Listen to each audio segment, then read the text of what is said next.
Chers amis, bonsoir. Bienvenue sur la chaîne YouTube de la Cité de Lumière. C'est nos émissions qui passent régulièrement, vous permettent d'avoir des contacts avec des personnes qui ont un témoignage à vous rendre, d'autres qui vont vous permettre d'aborder la parole de Dieu. Ce soir, ce sera le cas. Et je vous invite également chaque semaine, si vous êtes sur la région voironnaise, à venir nous rejoindre dans nos locaux de la Cité de Lumière, au 46 rue du Faubourg Sermoran, ou à Voiron, ou alors de nous suivre sur les réseaux sociaux, différents endroits, Facebook, etc., YouTube. Vous avez toute latitude pour nous découvrir semaine après semaine. Ce soir, j'ai eu à cœur de vous parler on pourrait appeler ça un fait divers. Vous savez, l'évangile, ce n'est pas une rhétorique qui est toujours prévisible, mais il y a nombre de témoignages dans l'évangile que nous trouvons qui mettent en jeu, bien sûr, des personnes comme vous et moi, des personnes qui ont vécu il y a quelques années en arrière, plus de 2000 ans parfois, mais qui pourraient avoir vécu hier, avant-hier, c'est la même chose. Et j'aime particulièrement le fait de savoir que dans la vie de ces personnes, eh bien, intervenait un homme du nom de Jésus qui a complètement changé ce qui aurait pu être ordinaire dans une journée et qui a mené ces journées à devenir parfois tout à fait extraordinaires. Et ce soir, j'ai eu à cœur de partager avec vous un récit que je vous propose simplement de lire. On le trouve dans un évangile. Je rappelle simplement que dans la Bible, nous avons 4 évangélistes qui ont parlé. Je pense que c'est des choses connues pour vous qui êtes peut-être issus de la chrétienté.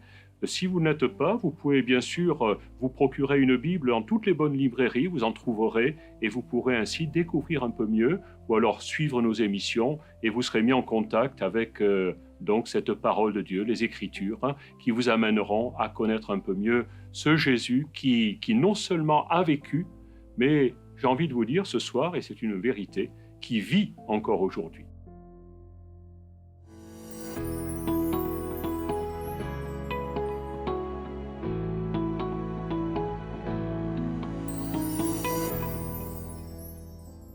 Alors, on va se l'approprier. On va venir vers ce récit et on va dire, si j'y étais. Placez-vous dans cet endroit, retrouvez-vous là, asseyez-vous avec nous et vous allez voir ce qui s'est passé ce jour-là. Un jour de Shabbat, c'était le dernier jour de la semaine pour la communauté juive. Jésus enseignait dans une synagogue, un lieu non seulement de culte, mais également un lieu où on venait parler, discuter des affaires, etc. Une femme malade se trouvait là. Depuis 18 ans, un esprit mauvais la tenait courbée et elle était totalement incapable de se redresser. Quand Jésus vit cette femme, il l'appela et lui dit « Tu es délivrée de ta maladie ». Il posa les mains sur elle et aussitôt elle se redressa et se mit à louer Dieu. Jusque-là, tout va bien. Mais dans cette synagogue, il y avait un chef, un directeur, quelqu'un qui présidait un peu aux destinées de cette communauté. Il fut indigné, ce chef de synagogue était indigné de ce que Jésus avait accompli une guérison le jour du Shabbat. Il s'adressa alors à la foule. Il y a 6 jours pendant lesquels on doit travailler, venez donc vous faire guérir ces jours-là, et non le jour du Shabbat, qui est le jour du repos. Et c'est là que ça a accroché. Il n'a pas saisi ce qui se passait. Et le Seigneur lui répondit, donc Jésus, « Hypocrite que vous êtes ! Le jour du Shabbat, chacun de vous détache de la crèche son bœuf ou son âne pour le mener boire, n'est-ce pas? Et cette femme descendante d'Abraham, que Satan a tenue liée pendant 18 ans, ne fallait-il pas la détacher de ses liens le jour du Shabbat? Cette réponse de Jésus remplit de honte de tous ses adversaires, mais la foule entière se réjouissait de toutes les œuvres magnifiques qui l'accompagnaient. Donc voyez-vous, il y a beaucoup d'événements en si peu de versets. On se trouve un jour où tout le monde va, on va dire, à son office religieux. Cette synagogue avait ce jour-là cette fonctionnalité. Et Jésus arrive comme un homme un peu de passage qui va prendre sa place pour s'adresser aux personnes qui sont dans cette synagogue. Comme dans une église, comme dans un temple, les choses on va avoir un enseignant et on va avoir un public. Il y a un public qui est coupé en deux parties. Il y a d'un côté des hommes, de l'autre côté des femmes. Jésus va essentiellement s'adresser à des hommes, mais il y a également des femmes, et notamment cette femme qui va venir dans un coin. Elle ne va certainement pas se mettre en évidence, d'autant qu'elle est infirme, courbée en deux, le dos lui fait mal, et elle se place discrètement dans un coin. Je voudrais ouvrir une parenthèse. 18 ans qu'elle était ainsi. Jésus avait l'habitude d'avoir 30 ans. Non, ce n'est pas une habitude, ça n'arrive qu'une fois dans la vie. Quelquefois, c'est loin.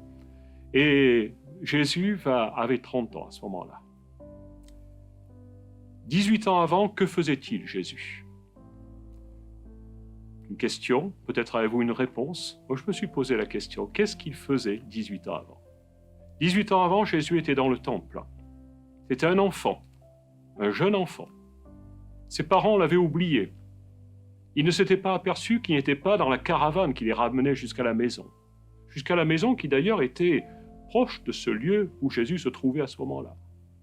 Et j'en déduis que à 12 ans, peut-être à 14 ans, peut-être à 15 ans, Jésus avait peut-être vu cette femme.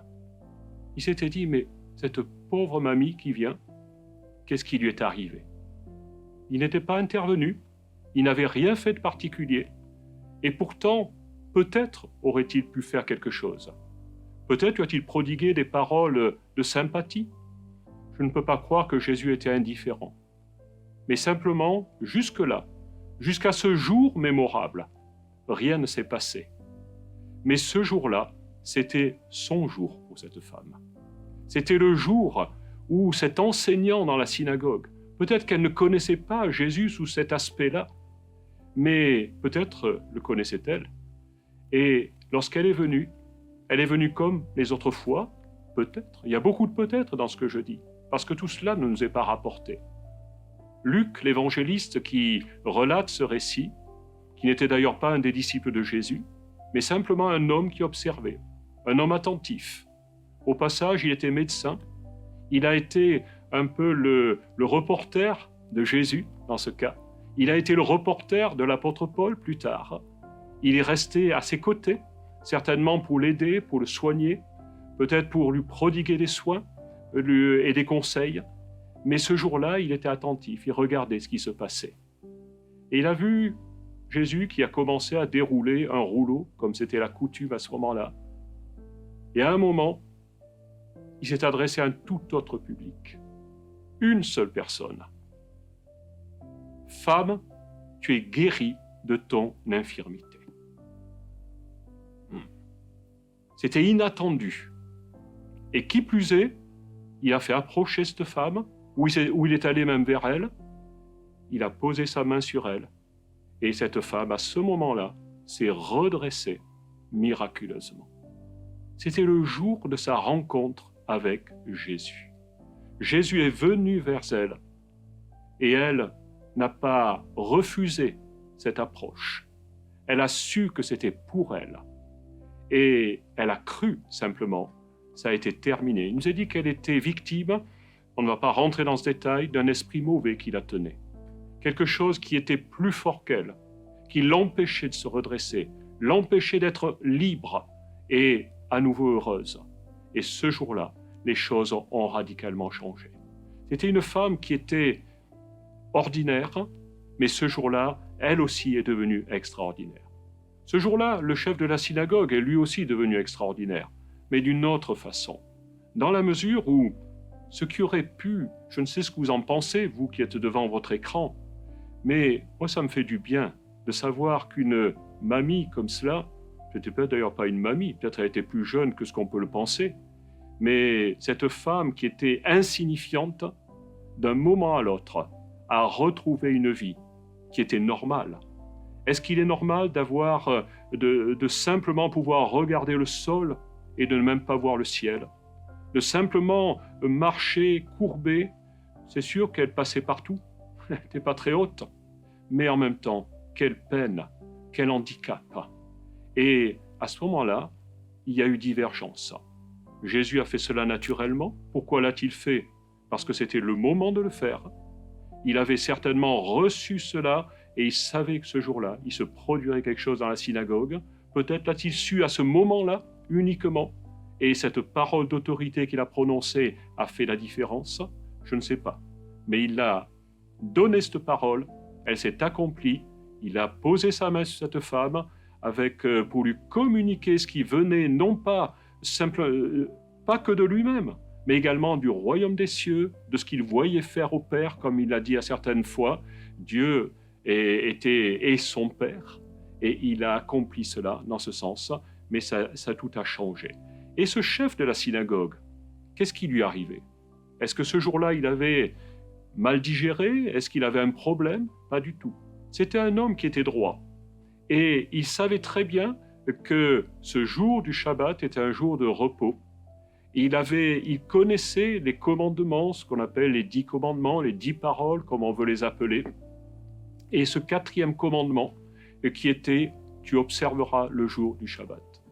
Tellement il le connaissait, ce jour-là, il est indigné, il assimile la guérison qui vient de s'opérer à un travail servile, plutôt qu'à réaliser que ce moment, eh bien, c'est le moment pour cette femme. C'est quelque chose qui change sa vie. Et il ne peut pas l'accepter. Pour lui, ça va à l'encontre. Peut-être se sent-il obligé, étant chef de la synagogue, de dire « il faut que je fasse régner l'ordre ». Maintenant, si tous les Shabbats, eh bien, il y en a un qui se met à guérir les personnes qui viennent ici, ça va devenir un hôpital. Peut-être avait-il ces considérations. Mais ce qui est sûr, c'est que ça ne va pas. Il y a quelque chose qui détonne. Et Jésus va prendre un deuxième rôle. Il va attirer l'attention de tout un chacun ici.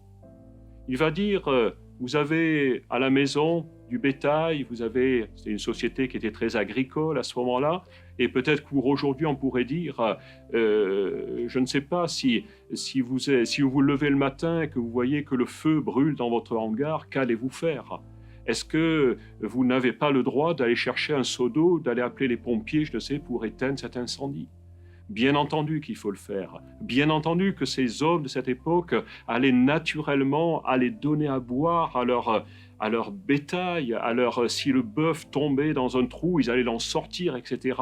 Jésus les ramène au bon sens. Ce soir, j'ai envie de vous dire, Jésus est un homme de bon sens.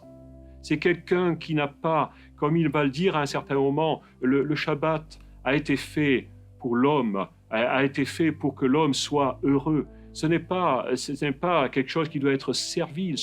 Les commandements de Dieu ne sont pas des commandements où tu vas faire cela, sinon je vais te taper sur les doigts. Dieu est avant tout un père. Et ce n'est pas un père qui va laisser faire n'importe quoi, bien entendu. Jésus ne faisait pas n'importe quoi ce jour-là. Il a guéri une femme, c'était important. Et je vais attirer votre attention sur un point particulier. Cette femme qui était, on va dire, son quotidien, c'était les cailloux qu'il y avait sur le chemin. C'était ça son quotidien. Je suis sûr que si vous aviez perdu le billet de 10 euros par terre, elle allait le trouver, c'était sûr. Il n'y avait pas d'euros à cette époque-là. Mais si ça avait été le cas, elle l'aurait trouvé, elle l'aurait vu tout de suite. Mais quel avenir, quelle servilité dans sa vie. Et elle ne pouvait pas s'en défaire, c'était impossible. Alors que ce jour-là, elle va à nouveau, peut-être pour la première fois, regarder le regard de Jésus qui est en face d'elle, qui la regarde attentivement. Il n'a pas besoin de lui parler, mais elle sait que cet homme particulier l'aime d'un amour qu'elle ne peut pas décrire. Elle sait que ce jour-là, elle est libre. Ce jour-là, plus jamais, elle ne sera comme elle était pendant les 18 ans écoulés. Et alors que Jésus s'adresse à ces gens religieux, très, très attentifs, il ne va pas les condamner non plus. Il ne va pas leur dire « vous êtes des imbéciles en respectant le Shabbat ». Ce n'est pas cela qu'il dit. Non, lui-même le respecte. Mais il va dire « est-ce qu'il ne fallait pas que cette femme », et il va citer un nom que Luc va citer à plusieurs reprises, cette femme qui est une fille d'Abraham, eh bien, est-ce qu'il ne fallait pas la libérer de sa chaîne le jour du Shabbat? Il pose la question. Il n'y a pas de réponse qui vienne, mais la réponse, elle est évidente. Et ce soir, j'attire votre attention. Peut-être y a-t-il dans votre vie encore des moments qui sont des moments qui vous tournent vers le sol, qui vous tournent vers la terre. Qu'est-ce qui va m'arriver? Est-ce que si je vais voir le médecin, il ne va pas me détecter un cancer? Est-ce que mes enfants vont réussir? Est-ce que les péripéties de la vie que connaît notre pays, elles vont s'arrêter un jour? Est-ce que la guerre qui sévit en Europe va trouver une issue qui sera la bonne? Tout ça, ça vous préoccupe. Mais Jésus se tourne vers vous et il veut redresser votre vie. Toutes ces préoccupations sont peut-être légitimes, mais par rapport à la vie que Jésus veut vous donner, elles tordent littéralement votre vie, comme la colonne vertébrale de cette femme était tordue, mais que Jésus voulait redresser. Et s'adressant à elle, il a permis que sa vie change du tout au tout. Et Jésus l'a qualifiée de femme d'Abraham, de fille d'Abraham. Autrement dit, c'était, permettez-moi de dire, la distinction peut-être la plus grande qu'il puisse lui donner. Lorsqu'il a parlé à un publicain, un péager, un percepteur d'impôts qui s'appelait Zachée, il a qualifié également de fils d'Abraham. Et on voit que Luc, cet évangéliste, eh bien, a retenu ces mots. Pour lui, ça devait tilter chez lui. Lui qui était un grec, qui n'était pas un juif, Jésus était un juif, ses disciples étaient juifs, Luc était quelqu'un en quelque sorte d'étranger. Mais il savait bien que ce jour-là, peu importe qu'il soit étranger, peu importe que cette femme, eh bien, soit peut-être une femme insignifiante, Jésus la qualifie de fille d'Abraham. Il lui redonne une dignité que pendant 18 ans, eh bien, appelons-le par son nom, Satan, l'adversaire, avait fait tout ce qu'il avait pu pour lui enlever. Ce jour-là, elle devient une femme digne. Non seulement une femme guérie, non seulement une femme qui va venir en cachette dans la synagogue. Les hommes étaient d'un côté, les femmes de l'autre, et les femmes avaient beaucoup moins le droit au chapitre, voire pas du tout à ce moment-là. Et ce jour-là, non seulement elle vient sur le devant de la scène, Jésus la réhabilite, fait d'elle une véritable fille d'Abraham, autrement dit, quelqu'un qui est au bénéfice du plan que Dieu a préparé pour l'humanité. Puisque Dieu a dit un jour à Abraham, toutes les familles de la terre seront bénies en toi et en ta postérité. Autrement dit, cette femme entre dans la postérité d'Abraham, reçoit la bénédiction au travers simplement de la parole de Jésus. Ce soir, Jésus veut vous adresser la même parole, j'en suis persuadé. Vous n'êtes peut-être pas courbé, peut-être n'avez-vous pas les mêmes difficultés que cette pauvre femme, mais peut-être en avez-vous d'autres. Je ne les connais pas, mais ce soir, je veux vous dire que dans cette synagogue, il y a eu quelque chose qui a été changé. Jésus n'était plus le petit enfant de 12 ans, il avait grandi. Jésus n'était plus l'enfant ou le jeune homme qui allait encourager l'un et l'autre, seulement cela. Mais ce jour-là, il vient avec un paquet cadeau pour cette femme, il le lui donne. Femme, tu es guérie, tu es délivrée de ton infirmité. Et en plus, il établit un contact avec elle. C'est exactement la même chose qu'il veut faire pour vous. Il y a tellement de témoignages de ce genre dans la parole de Dieu que vous pouvez la lire, vous pouvez non seulement la parcourir, mais en prendre connaissance et également dans votre vie, eh bien la voir se réaliser, se mettre en pratique. Je veux juste vous donner un petit témoignage en terminant. Ça se passait il n'y a pas très longtemps, il y a quelques années, peut-être bien une quinzaine d'années, on va dire, le temps passe si vite. C'était un serviteur de Dieu que je connais bien et qui était chargé de conduire une petite réunion chrétienne. Il y avait en général à ce moment-là 5, 6 personnes, 10 personnes dans l'église. C'était vraiment presque, c'était pas un auditoire faramineux. Et à la fin de ces réunions, il y a toujours un moment où le serviteur de Dieu, lui-même, ce jour-là, allait prier pour les malades. Ce jour-là, il y a un homme qui est venu, comme il venait pratiquement toutes les semaines, au même moment, avec un bras qui était comme en écharpe, en quelque sorte, et qui ne bougeait pas, complètement sec, qui n'avait pas la possibilité de bouger. Et comme les autres fois, eh bien, le serviteur de Dieu, l'un ou l'autre, ce jour-là, ce pasteur dont je vous parle, a prié pour cet homme. Et quand il a fini, il lui a dit, eh bien, bougez votre bras. Et sans qu'il le réalise, le bras s'est mis à bouger. Il a pu le mouvoir. Et il me racontait cela en me disant, mais tu sais, à la fin, il rentrait, il a regagné sa place, mais c'est pas vrai, mais c'est pas vrai, mais c'est pas vrai. C'était tellement pas vrai que c'était vrai. Et la pire chose qui puisse arriver, c'est que la parole de Jésus vous atteigne et vous fasse du bien ce soir. Je vous souhaite une bonne soirée et vraiment à très bientôt, que le Seigneur vous bénisse et faites la même expérience, faites celle que Jésus veut vous amener à faire. À très bientôt. Au revoir.